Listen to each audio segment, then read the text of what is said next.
याचा थेट लक्षात आपल्या समोर प्रकट करू इच्छितो. या चरणाचा फार विस्तार करण्यापेक्षा मला असं वाटतंय आपल्या अंतःकरणामध्ये, इकडे लक्ष द्या ना, ते फार महत्वाचं बोलतो. मी वारंवार आपल्या सगळ्यांची माफी मागेन, परंतु या साधना, हे नामस्मरण, ही भक्ती, हे कीर्तन, या कथा, हा भक्ती संप्रदायाचा जो म्हणून समष्टी साधनेचा प्रवाह आहे, हा सगळा आपली व्यष्टी साधना परिपक्व करण्याकरता आहे. त्या रोखांना आपण कीर्तनामध्ये बसलं पाहिजे. या चरणाचा जेव्हा विचार आपण करूया, कौतुक वाटे झाली या वेचाचे, नाम मंगळाचे तेने गुणे.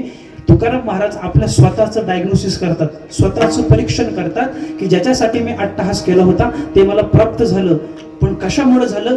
मी त्या नाम साधनेवर दृढ विश्वास ठेवला आणि मला आता त्याचं कौतुक म्हणताना ते आश्चर्यानं नाहीये, धन्यतेनं म्हणतात की मला प्राप्त झालं. या चरणाचा जेव्हा आपण विचार करू,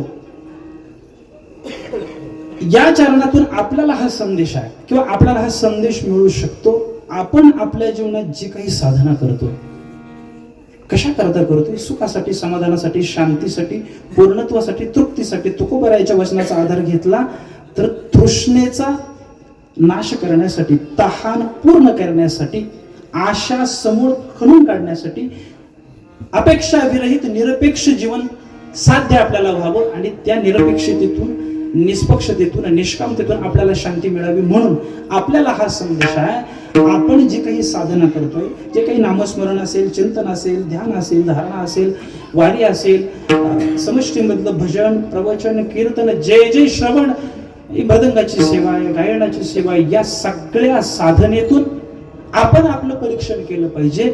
मी ज्याच्यासाठी हे